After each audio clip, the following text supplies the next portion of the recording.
Bonjour Patrick Harris. Bonjour. Donc vous êtes journaliste, écrivain, conférencier et coach en séduction. Nous Oui. avons une question pour vous aujourd'hui. Pour séduire, faut-il mentir? Alors, le mensonge dans la séduction. Alors, la réponse est oui et non.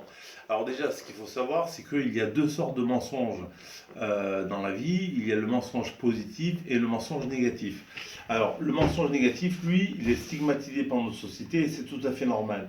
En général, c'est le mensonge d'un commercial qui ment pour gagner de l'argent. Par exemple, si vous passez votre voiture au garage, il est probable que le garagiste va vous changer les freins en vous disant que c'est très important, alors que les freins sont presque neufs. Ça, c'est du mensonge négatif et c'est normal que ça soit condamné par la société. Mais il y a aussi une autre sorte de mensonge qui s'appelle le mensonge positif. Le mensonge positif est exprimé par le menteur au bénéfice de celui qui écoute. Donc le mensonge négatif est exprimé par le menteur au détriment de celui qui écoute, et pour le positif, c'est le contraire. Je vais vous donner un exemple. Votre cousine accouche, donc vous allez la voir à la clinique. Elle tient son nouveau-né dans les bras. Le nouveau-né, il est tout bleu et rouge, tout fripé avec le cordon. Et là, votre cousine vous dit, il est beau, hein? Eh bien, vous dites pas la vérité. Vous dites pas, attends, on dirait une saucisse, ton fils. Non, vous lui dites, ah ben oui, il est beau. Ça s'appelle un mensonge positif. Et on ment plusieurs fois par jour avec un mensonge positif. Et c'est tout à fait normal. Le papa, s'il veut que sa petite fille mange de sa soupe, il va lui dire, mange ta soupe, sinon l'ogre il va arriver. C'est un mensonge, mais un mensonge positif. Or, dans la séduction, il ne s'agit que de mensonges positifs, puisque le menteur du séducteur, il est là pour faire un couple heureux, c'est-à-dire pour le rendre lui-même heureux, mais aussi pour rendre la fille heureuse. Donc c'est un mensonge positif. Sauf exception, évidemment.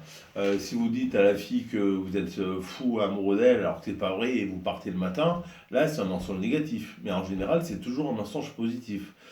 Après, il faut aussi que ça soit pardonné. Moi, j'ai eu un de mes élèves dans ma carrière qui a dit à une belle femme russe d'ailleurs, qui travaillait à Universal pour pouvoir coucher avec elle. Donc il y est parvenu, mais au bout d'un moment, la fille s'est aperçue qu'en fait, il travaillait à l'hôtel d'un hôtel. Il travaillait dans un hôtel. Elle ne lui a pas pardonné, elle est partie. Donc, pour mentir, il faut premièrement que le mensonge soit positif.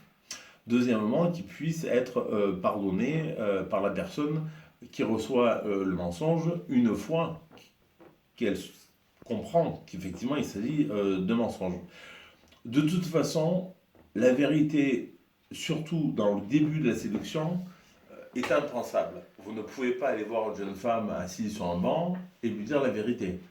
Bonjour mademoiselle, je vous trouve très mignonne, j'aimerais que nous bavardions ensemble pour qu'on devienne des amis, voire même pourquoi pas qu'on devienne amoureux l'un de l'autre, et aussi pourquoi pas qu'on fasse l'amour ensemble. Surtout que moi ce soir, je n'ai rien à faire. C'est pas possible, ça ne peut pas marcher. Pourtant, ce serait la vérité. Donc le séducteur est obligé de mentir. Et il a le droit, parce qu'il s'agit de mensonges positifs.